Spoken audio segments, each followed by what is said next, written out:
नमस्कार दोस्तों, स्वागत है आपका हमारे इस चैनल धूप धनुषी आरती में। दोस्तों आज जो है मैं आपको स्थापन मंडल में जो है किस प्रकार से आप स्थापन करके निवेदन आदि विधि करेंगे वही जो है मैं यहाँ पर आपको दिखाने जा रहा हूँ। जैसे कि मैंने आप लोगों को बताया था कि देव पूजा के लिए जो है ऊर्ध्वमुखी त्रिकोण आपको बनाना है और देवी पूजा के लिए अधोमुखी त्रिकोण जो है वो आपको बनाना है। ये आप ध्यान में रखिएगा।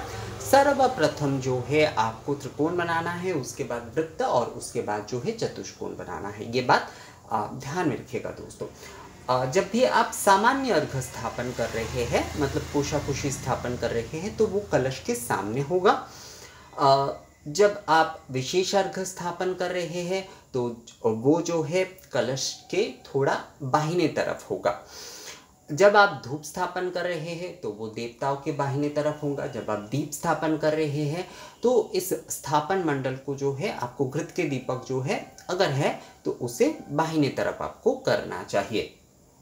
अगर आप स्थापन कर रहे हैं, अगर दीप काठी आदि दे रहे तो वहाँ पर तो स्थापन के विषय कुछ है नहीं, पर अगर आप दीप प्रज्वलित करके स्थापन कर रहे हैं तो उसमें आरती के समय देवता के जो बाहिने तरफ होते हैं उसी तरफ ही सभी कुछ रखकर जो है निवेदन किए जा सकते हैं।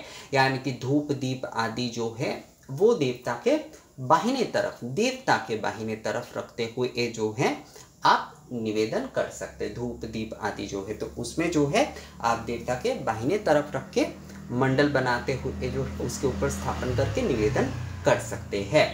तो जैसे कि मैंने कहा था कि रक्त चंदन से बनाए जा सकते हैं, तो यहाँ पर देखिए मैं सर्वप्रथम जो है मध्यमा से बनाना होता है। वैसे बहुत सारे लोग अनामिका से भी बनाते हैं, पर इसका जहाँ तक मुझे दिखा और जहाँ तक मैंने जाना है कि मध्यमा से बनाने की ही निर्देश दिए जाते हैं। ये मंडल जो है वो आपको मध्यमा की सहायता से अब बनाना चाहिए। अब बहुत सारे लोग कहते हैं कि तर्जनी आदि का इस्तेमाल जो है पूजा के किसी काम में क्या नहीं करना चाहिए। दादा नहीं, ऐसे कोई विषय नहीं है। इसके ऊपर मुद्रा में ही मैंने बताया, तो मुद्रा में ही तर्जनी के कई सारे इस्तेमाल है, तो वो तर्जनी का इस्तेमाल बिल्कुल नहीं करना चाहिए। सब तो फालतू की बात है, पहली बात जो है। पर हर चीज़ में हर एक अंगुली आदि का प्रयोग होता है, तो इसमें मध्यमा उत्तम होता है। तो मध्यमा के माध्यम से जो है हम यहाँ पर जो है यहाँ पर हम सबसे पहले एक त्रिकोण बनाएंगे। ये अधोमुखी में बना रहा देवी पूजा के लिए अधोमुखी त्रिकोण। उसके बाद वृत्त, उसके बाद जो है ये चतुष्कोण। ये ज़रूरी नहीं है कि ये एकदम स्पष्टता से समझ में आए या फिर जो है बार बार आपको जो है चंदन से बनाने पड़े, या फिर हल्दी से अगर आप बना रहे तो बार बार देने पड़े। बिल्कुल ऐसा ज़रूरी नहीं। आपको बस मंडल बनाना है। आप चंदन से बना रहे हैं तो उसमें बनाना है, सिंदूर से बना रहे हैं तो उसमें बनाना है। एक बार में ही असल में जो है बनाना चाहिए। मतलब जितना चंदन एक बार में आपके हाथ में आ रहे हैं उसी से जो है असल में ये मंडल बनाना चाहिए। पर कई लोग जो है 3 बार आदि में बनाते हैं, पर अगर सही विधि देखें तो उसमें एक बार में ही बनाना चाहिए। तो इसमें जो है कोई ऐसी विषय नहीं है कि ये जो स्पष्टता समझ में आनी चाहिए, ऐसा वैसा ऐसा कुछ जो है। मंडल आपको समझना चाहिए कि आपने यहाँ पर मंडल बनाया, वो जो पुजारी है उन्हें समझ में आना ज़रूरी है। उसके बाद मान लीजिए यहाँ पर हम जो है ये कोशाकुशी रख देंगे इसके बीच में। तो ये अब जो है ये स्थापन मंडल के ऊपर हमने रखे। अब इसके जो भी सारे स्थापन विधि आदि है, जो सामान्य अर्घ, कोशाकुशी को सामान्य अर्घ कहा जाता है। सामान्य अर्घ जो विधि आदि होंगे वो जो है मतलब स्थापन की जो विधि आदि होंगी ये ऑलरेडी चैनल में है दोस्तों, आप लोग उसे देख सकते हैं। तो सामान्य अर्घ जो है वो इसके ऊपर मंडल के ऊपर रखते हुए हम जो है इसे स्थापन करेंगे। तो ये हो जाता है सामान्य अर्घ के विषय। अब जो है मान लीजिए कि हम धूप अगर कर रहे हैं तो धूप भी इसके ऊपर ऐसे मंडल में रखते हुए जो है स्थापन मंडल में रखते हुए हम स्थापन करेंगे। और दीप अगर रख रहे हैं तो दीप भी उसी प्रकार से होगा।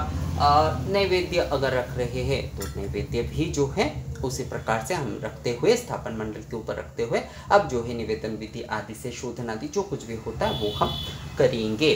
तो ये हो जाता है हमारा स्थापन जो विधि होता है, यहाँ पर एक चीज़ मैं आपको बता दूं, अगर आप जो है जैसे कि केवल ताम्र पात्र में पूजन कर रहे हैं तो उसमें इस प्रकार का मंडल बनाते हुए जो है उसके ऊपर ताम्र पात्र आपको स्थापन करना चाहिए और इसके बाद जो है आपको ताम्र पात्र में पूजन करना चाहिए। जब आप केवल ताम्र पात्र में ही कर रहे हैं तो उसमें ये विधि करना ज़रूरी होता है दोस्तों, मतलब उत्तम होता है। देखिए हम साधारण तौर पे भी बहुत कुछ, साधारण में भी अगर हम थोड़ा उत्तम पद्धतियों को लें तो ये बहुत अच्छा होता है, तो उसमें भी इस प्रकार से हमें करना है। तो ये हो जाता है चंदन से, जैसे कि मैंने आपको दिखाया। अब आरती आदि के समय क्या होता है कि जो सामान्य अर्घ होते हैं, सामान्य अर्घ के जल से ही जो है ना वो बनाए जाते हैं। मान लीजिए कि ये हमारे मंडल के ऊपर जो है ये सामान्य अर्घ जो है वो स्थापित है, तो इसमें जो है हम अब धूप दीप आदि जो है हम एक मंडल बनाकर स्थापन करेंगे। स्थापन मंडल बनाकर जो है हम स्थापन करेंगे आरती के समय, तो उसमें हम दोनों जगह पर जो है थोड़ा थोड़ा जल दे देते हैं। तो इसमें जो है जैसे कि हमने जल दे दिया, तो अब देखिए यहाँ पर हम एक त्रिकोण बनाएंगे, वृत्त बनाएंगे, चतुष्कोण बनाएंगे, दूसरा भी वही त्रिकोण बनाएंगे, वृत्त बनाएंगे, चतुष्कोण बनाएंगे। ये मैंने तर्जनी से अलग से दिखा दिया दोस्तों, ये असल में जो है ये मध्यमा से होगा। मतलब त्रिकोण हम बनाएंगे, वृत्त बनाएंगे और फिर जो है चतुष्कोण बनाएंगे, और फिर से जो है त्रिकोण हम बनाएंगे, वृत्त बनाएंगे और चतुष्कोण हम बनाएंगे मध्यमा से जो है। अब जो है हम ये जो धूप है, धूप पात्र है, इसे हम इसके ऊपर रख देंगे। जो दीप पात्र है उसे हम इस प्रकार से मंडल के ऊपर स्थापन करते हुए जो है हम मंडल के ऊपर जो है, जो आरती के समय जो है भगवान के बाहिने तरफ इस प्रकार से धूप दीप पात्र को स्थापन मंडल के ऊपर रखते हुए जो है स्थापन करेंगे। अब इसे प्रज्वलन आदि करके निवेदन आदि विधि जो है हम करेंगे। तो इस प्रकार से ही जो है आपको जो है करना है दोस्तों।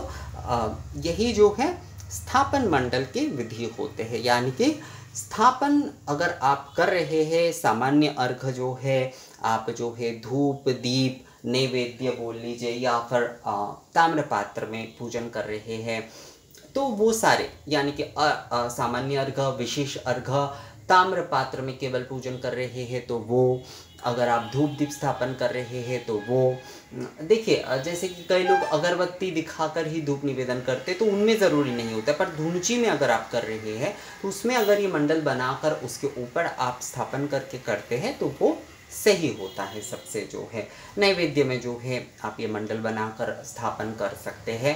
आरती के समय भी जो है, आरती के समय भी इस प्रकार से मंडल बनाकर अगर आप धूप दीप को स्थापन करते हुए उसके बाद विधिवत तौर पर निवेदन आदि करते हुए जो है मुद्रा दिखाते हुए फिर जो है आप उस धूप दीप आरती पात्र से आप आरती करिएगा दोस्तों। ये जो है मतलब करना चाहिए, ये विधि होता है।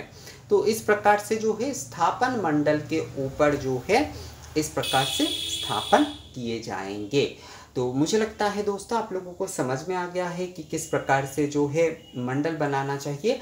मंडल बनाने के लिए मध्यमा से, हमें मध्यमा से बनाना चाहिए, हमें मध्यमा से बनाना चाहिए हमेशा जो है। जैसे कि इस प्रकार से त्रिकोण, वृत्त और चतुष्कोण ये हमारे बनाए जाएंगे, और उसके ऊपर जो है हम जो भी जैसे कि दीप अगर जो है स्थापन करना चाहते हैं तो दीप स्थापन मंडल के ऊपर रखेंगे, धूप स्थापन कर रहे हैं तो धूप रखेंगे, विशेष अर्घ, सामान्य अर्घ जो कुछ भी आरती के समय जो है दोनों ही जो है बाहिने तरफ रखते हुए अलग अलग मंडल बनाते हुए धूप दीप पात्र के लिए उसके ऊपर रखते हुए हमें निवेदन विधि पूर्ण करना चाहिए। तो स्थापन मंडल पर किस तरह से स्थापन करना चाहिए, धूप दीप पात्र आदि को, विशेष अर्घ को, सामान्य अर्घ को, कोषाकुषी के अर्घ को सामान्य अर्घ कहा जाता है। मैंने बहुत बार कह दिया है, आप लोग बहुत बार इसके ऊपर मुझे मेल करते हैं, मुझे 7-8 मेल इसके ऊपर मिले कि दादा सामान्य अर्घ के बारे में बताइए, सामान्य अर्घ के बारे में बताइए। कोषाकुषी ही सामान्य अर्घ होता है, और शंख पात्र में जो अर्घ होता है वो विशेष अर्घ होता है, कोषाकुष के अर्घ ही सामान्य अर्घ होते हैं। इसके ऊपर ऑलरेडी वीडियो है, आप लोगों को थोड़ा ना सर्च करना पड़ेगा दोस्तों। अभी 1000 वीडियो बनने जा रहे हैं हमारे चैनल में, तो वीडियो बहुत सारे हैं, आप लोगों को थोड़ा बस जो है खोजना है।